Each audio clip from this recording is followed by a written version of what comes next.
ఈరోజు ప్రత్యేకంగా యెహెజ్కేలు భార్య గురించి మనం ధ్యానం చేద్దాం. గత వారం ప్రవక్త అయినటువంటి యెహెజ్కేలు గురించి మనం జాగ్రత్తగా పరిశీలన చేసి ఉన్నాం.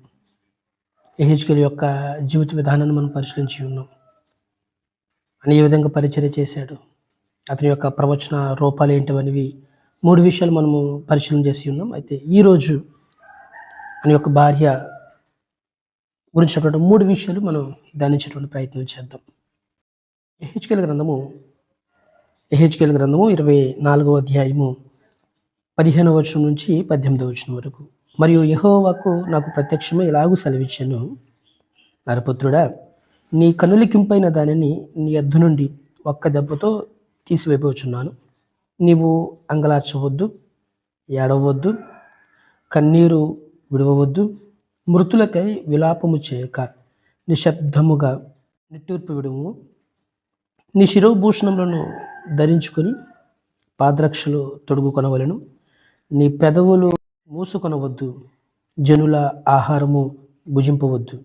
ఇక్కడ యెహెజ్కేలు గారి యొక్క భార్య,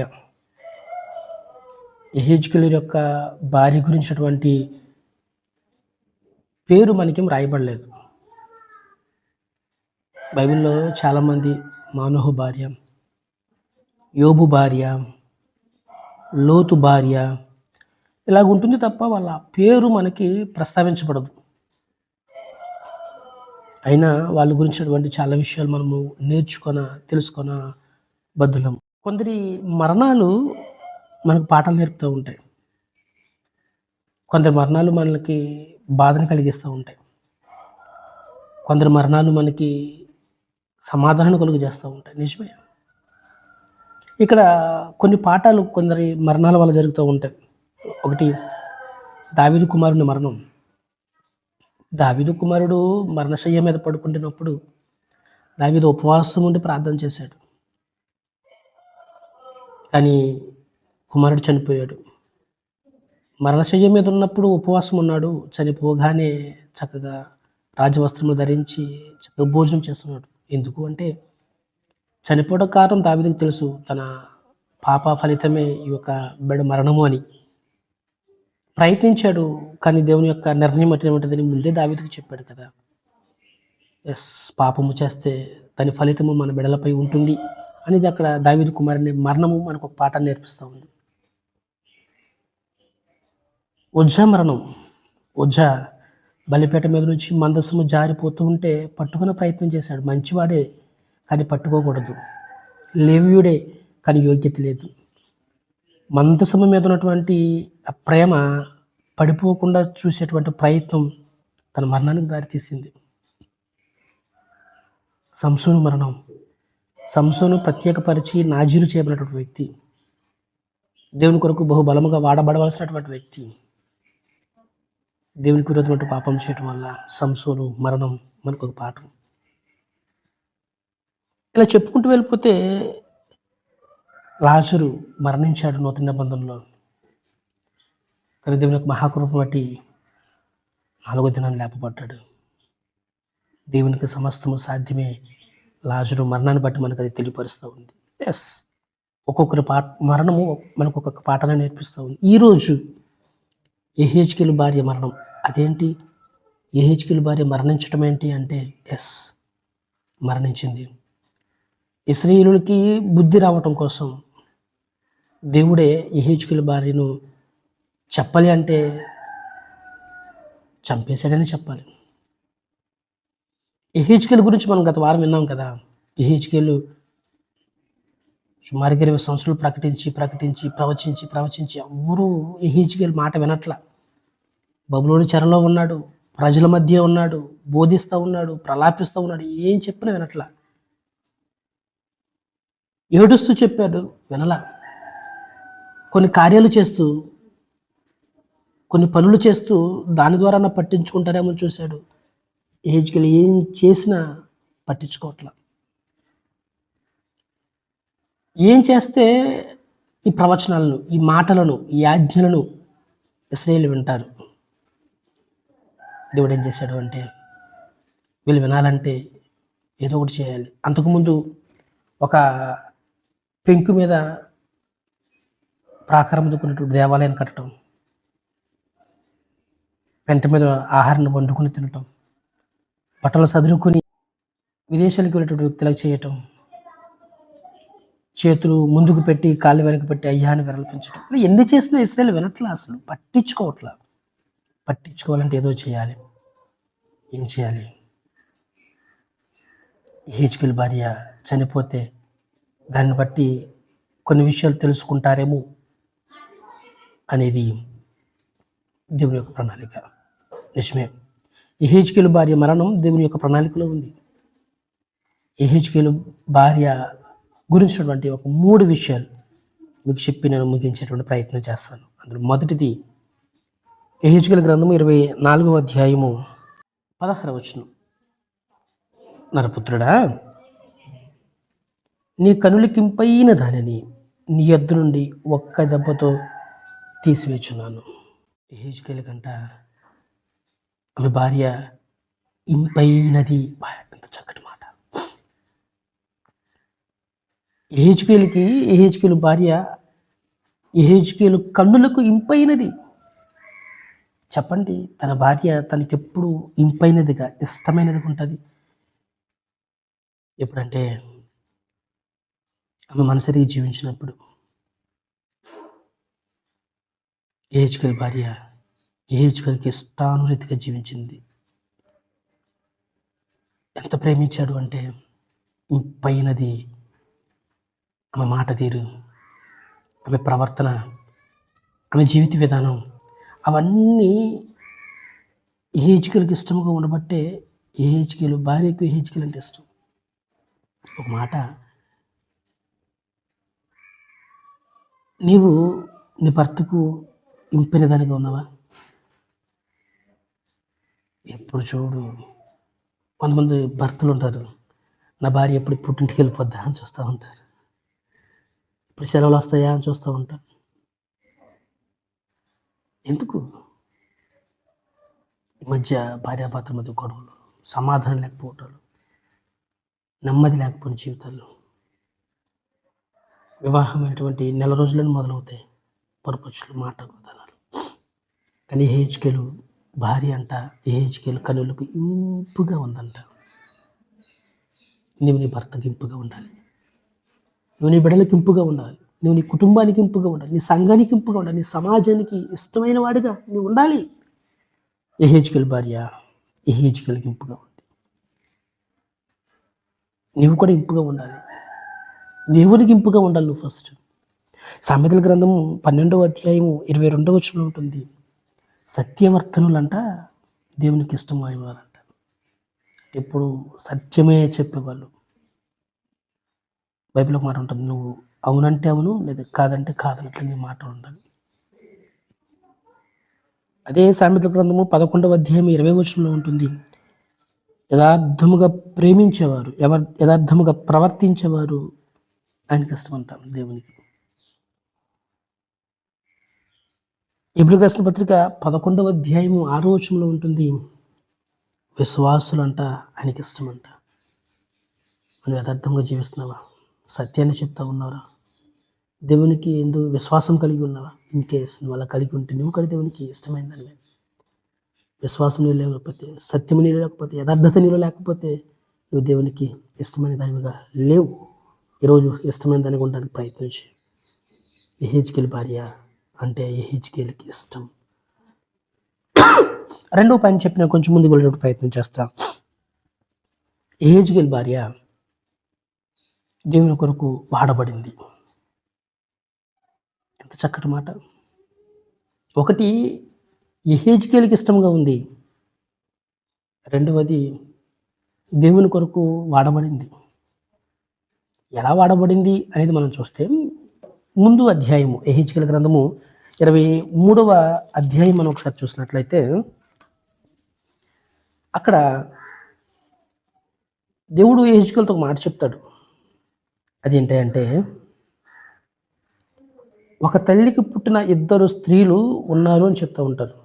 వీళ్ళంట ఐగుప్తులో జారత్వం చేసి, అది కూడా యవన కాలం మందే జారత్వం చేసి అక్కడ వారిని ఆలింగనం చేస్తూ గట్టిగా మాట్లాడాలంటే వేశ్యులుగా వాళ్ళున్నారు. వాళ్ళు మరెవరో కాదు. వాళ్ళ పేర్లు ఒహోలీబాయును, రెండోది ఊహీలాను. వీళ్ళు షోమ్రోనికి, యెరూషలేముకు సాదృశ్యంగా ఉన్నారు. అంటే షోమ్రోను వారు, యెరూషలేము వారు బబులోను చెరకు వచ్చి బబులోని వారిని ఆలింగనం చేసుకుని వారి విగ్రహాలకు సంబంధించిన భోజనాలు తింటూ విగ్రహ తర్పిత పదార్థాలు చేస్తూ వారితో వీయమందుతూ వారితో జీవిస్తూ వారితో సైనిస్తూ ఇశ్రాయేలు వేశ్యులైపోయారు. ఎంత మాట అది! నిజమే. బైబిల్లో ఒక మాట ఉంటుంది, దుష్ట సాంగత్వము మంచి నడకను చెరుపును. ఇక్కడ ఇశ్రాయేలు యొక్క మంచి నడవడికను బబులోను చెరిపేశారు. ఇప్పుడు వీళ్ళు ఎలా తయారయ్యారంటే వేశ్యులు. ఎస్, విగ్రహారధికులు, వేశ్యులకు సమానం. ఎంత చెప్పిన వాళ్ళ బ్రతుకు మారట్ల, బుద్ధి మారట్ల, వారి జీవిత విధానం మారట్ల, జారత్వము మరీ ఎక్కువైపోయింది. 49వ వచనం, నేనే యెహోవానని మీరు తెలుసుకున్నట్లు మీ కామతురతకు శిక్ష విధింపబడును, విగ్రహములను పూజించిన పాపమును మీరు భరించుదురు అని 23వ అధ్యాయము 49వ వచనం మనకు కనిపిస్తూ ఉంది. ఏంటంటే నేనే దేవునని మీరు తెలుసుకున్నట్లు మీ వ్యభిచారాన్ని బట్టి, మీ కామతృతను బట్టి మీకు శిక్ష విధించబోతూ ఉంది. మీరు విగ్రహాలను పూజించారు, ఇక్కడికి వచ్చి విగ్రహార్థికులు అయిపోయారు, కాబట్టి మీకు తగిన శిక్ష మీరు అనుభవించబోతూ ఉన్నారు. వెళ్ళి ఈ మాట చెప్పు అంటే యెహెజ్కేలు చెప్దామని ప్రయత్నం చేసినా వినేవారు ఎవరు లేరు అక్కడ. వీళ్ళు వినాలి, ఎంత చెప్పినా వినట్లా. సరే, చెప్పిన మాట వినట్లేదు కాబట్టి నువ్వు పని చేయి, ఒక పశువును వధించు, ఎక్కువ కట్టెలు తీసుకొని మంట పెట్టి ఒక పాత్రలో తొడ జబ్బు తీసుకుని ఆ పాత్రలో ఎముకలతో నింపేసి కింద బాగా మంట పెట్టేసి ఎముకల నుంచి ఆ మాంసము విడిపోయేంతలాగా నీటితో మరిగించు. ఆ మస్టు ఏదైతే ఉందో ఆ మస్టు చెడు పైకి తేలేంతలాగా దాన్ని మరిగించు ఉన్నారు. 12వ వచనంలో, అలసట పుట్టు వరకు ఇంతగా శ్రద్ధ పుచ్చుకునినను దాని విస్తారమైన మస్టు పోదాయను, మస్టుతో కూడా దానిని అగ్నిలో వేయము, నీకు కలిగిన అపవిత్రత నీ కామరతయే, నిన్ను శుభ్రపరచుటకు నేను పూనుకునినను, నీవు శుభ్రపడకపోతివి, నా క్రోధమును నీ మీద తీర్చుకునే వరకు నీవు శుభ్రపడకు ఎందువు, యెహోవానైన నేను మాట ఇచ్చున్నాను, అది జరుగును, నేనే నెరవేర్చుదును, నేను బట్టి నీ క్రియలను బట్టి నీకు శిక్ష విధింపబడును. ఈ మాట చెప్పడం కోసం ఆ పాత్రలో ఆ ఎముకలను మస్టిపోయేలాగా చేస్తూ ఉంటే, ఏంటి యెహెజ్కేలు ఇలా చేస్తూ ఉన్నాడని చూసి అడుగుతారేమో అని చూసి ఎవ్వరు చూడట్లా, ఎవరు పట్టించుకోవట్లా. ఇశ్రాయేలుకు బుద్ధి తీసుకురావాలి, వీళ్ళకు శిక్ష విధించబోతూ ఉంది, ఇది తెలియపరిచేటువంటి ప్రయత్నంలో ప్రవచించాడు, ఎవరు పట్టించుకోవట్లా. బోధించాడు, ఎవరు వినట్లా. ఒక పాత్రలో ఎముకలు పెట్టి అందరూ చూసే విధంగా మరిగిస్తూ ఉన్నారు. ఏం చేస్తున్నావు యెహెజ్కేలు అని అడుగుతారేమో అనుకున్నారు, అడగట్లా. మరి ఏం చేయాలి, వీళ్ళు అర్థం చేసుకోవాలంటే ఏం చేయాలి? యెహెజ్కేలుతో చెప్తా ఉన్నాడు, నీకు ఇంపైన దానిని, ఇంతకుముందు ఇశ్రాయేలు కూడా నాకు ఇంపైన వాళ్ళే, నాకు ఇష్టమైన వాళ్ళే, నన్ను పేరు పెట్టి పిలుచుకున్నటువంటి నా సొత్తు, నా జనాంగము, వీళ్ళకి బుద్ధి రావాలంటే నీకు ఇష్టమైన దాన్ని నీ యొద్ద నుంచి ఒక్క దెబ్బతో తీసేసుకుంటున్నాను, ఎవరో కాదు, నీ భార్యను నేను తీసేసుకుంటున్నాను, నీ భార్య నేను చంపేస్తాను. ఇప్పుడు నువ్వేం చేయాలంటే, నీ భార్య చనిపోతే నువ్వు ఏడవద్దు, ఇక్కడ రాయిపోయినట్టు మాట, నువ్వు అంగలార్చవద్దు, ఏడవద్దు, కన్నీరు విడవద్దు. నీ భార్య చనిపోతే వెళ్ళు, అంతేగాని ఏమి అసలు ఏడుపు అనేది నీ నుంచి రాకూడదు. నీ శిరోభూషణంలో ధరించుకొని నీ పాదరక్షలు తొడుక్కునుండు, నీ పెదవులు మూసుకొనొద్దు, నీ జనుల ఆహారం భుజించవద్దు. ఎవరైనా ఇలాంటి పరిస్థితులు ఉంటే చెప్పులు తీసేసి, శిరోభూషణలు తీసేసి, కన్నీరు కరుస్తూ, ఇవి దుఃఖానికి సాదృశ్యం. దుఃఖానికి సాదృశ్యం అనేవి ఏమీ నువ్వు చేయొద్దు. అలా చూస్తూ ఉండవు. బాగా ఏడిపిస్తే నిట్టూర్పుడు అంతే, కానీ ఏం చేయొద్దు. ఇష్టమైన భార్య చనిపోతే అసలు ఎలా ఉంటుందో మా పరిస్థితి? ఏడవకుండా ఎవరైనా ఉంటారా? దేవుడు చెప్పినట్లుగానే ఏడవకుండా అలాగే ఉన్నాడు. ఉదయం దేవుడు చెప్పాడు, సాయంత్రం చనిపోయింది. మరునాడు ఉదయాన్న ఆ సమాధి కార్యక్రమం చేశారు. ఇది దేవుని ప్లాన్. ఇప్పుడు దాకా ఎవ్వరూ యెహెజ్కేలుని పట్టించుకోవాలా, యెహెజ్కేలు చెప్పేది వల్ల. కానీ ఎప్పుడైతే తన భార్య చనిపోయిన ఏడవలేదో, అలా సైలెంట్గా ఉన్నాడో, జనానికి డౌట్ వచ్చింది. నీవు చేసిన వాటి వలన మేము తెలుసుకోవలసిన సంగతి నీవు మాతో చెప్పవా అని జనులు నన్ను అడుగగా. ఇది కదా దేవుని ప్లాన్.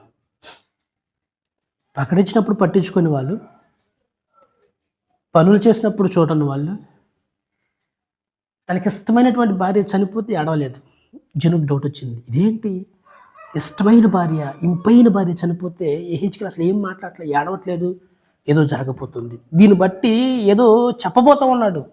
ఇప్పుడు దాకా అడగని పట్టించుకున్న ప్రజలు వాళ్ళే యెహెజ్కేలు దగ్గరికి అడుగుతున్నారు, అయ్యా దీన్ని బట్టి మాకేదో డౌట్ వస్తుంది, దీన్ని బట్టి నువ్వు మాకేదో చెప్పాలనుకుంటున్నావు, మాకేదో సంభవిస్తుంది, నీ భార్య చనిపోయి ఏడవట్లేదంటే ఏదో జరగబోతుంది, అది ఏంటో మాకు చెప్పు. జనులు తెలుసుకోవటం కోసం యెహెజ్కేలు భార్యని దేవుడు తీసుకున్నాడు. దేవుని కొరకు వాడబడటం అంటే ఇంతకన్నా బెస్ట్ ఎగ్జాంపుల్ ఏముంటుంది? ఒకటి, యెహెజ్కేలు భార్య యెహెజ్కేలుకు ఇష్టమైనది. రెండవది, యెహెజ్కేలు భార్య దేవుని కొరకు వాడబడింది. మూడవ మాట, యెహెజ్కేలు భార్య ప్రజలు మార్చబడేలా చేసింది. వాక్యం ద్వారా కాదు, తన మరణము ద్వారా. ఆ మాట చెప్పి నేను ముగించేసరికి ప్రయత్నం చేస్తాను. 19వ వచనంలో, నువ్వు చేసిన వాటి వలన మేము తెలుసుకోవాల్సిన సంగతి నువ్వు మాతో చెప్పవా అని జనులు నన్ను అడగగా, నేను వారితో ఇట్లాంటిని, యెహోవా వాక్కు నాకు ప్రత్యక్షం ఇలాగ సెలవిచ్చును, ఇశ్రాయేలుకు నీవు ఇలాగ ప్రకటింపుము, ప్రభువైన యెహోవా సెలవిచ్చినదేమగా, మీకు అతిశయాస్పదముగాను మీ కన్నులకు ముచ్చటగాను మీ మనసుకు ఇష్టముగాను ఉన్న నా పరిశుద్ధ స్థలమును నేను చెరపబోచున్నాను. మీరు వెనక విడిచిన నీ కుమారులను నీ కుమార్తెలను అక్కడనే ఖడ్గము చేత కొలుదురు. అప్పుడు నేను చేసినట్లు మీరును చేయుదురు. మీ పెదవులు మూసుకుని ఉందురు. జనుల ఆహారం మీరు భుజింపుకయుందురు. మీ శిరోభూషణములు తల మీద తీయకయు, మీ పాదముల రక్ష తీయకయు, అంగలార్చుకయు ఏడవకినందురు. ఒకరినొకరు చూసి నిట్టూర్పులు విడుచు మీరు చేసిన దోషములను బట్టి మీరు క్షీణించిపోవుదురు. యెహెజ్కేలు మీకు సూచనగా ఉండును. అతడు చేసినంత ప్రకారం మీరును చేదురు. ఇది సంభవించుదును, నేను ప్రభువుని యెహోవానై ఉన్నానని మీరు తెలుసుకుందురు. నేనే దేవుని అని తెలుసుకోవడం కోసం యెహెజ్కేలు భార్య మరణం అయింది. ఇదిగో నా భార్య ఎలా నాకు ఇష్టమైన చనిపోయిందో, అలాగే మనందరికి ఇష్టమైనటువంటి యెరూషలేము దేవాలయం, ఇది మూడవ చెరలో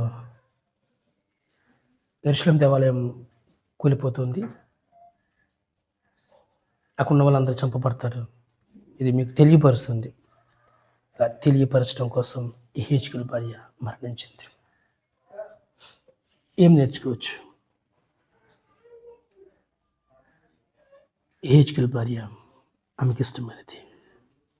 2, యెహెజ్కేలు భార్య దేవుని కొరకు వాడబడింది. 3, యెహెజ్కేలు భార్య ప్రజలు మారబడేలా చేసింది. మరి నువ్వేం చేస్తున్నావు? నువ్వేం నేర్చుకుంటున్నావు?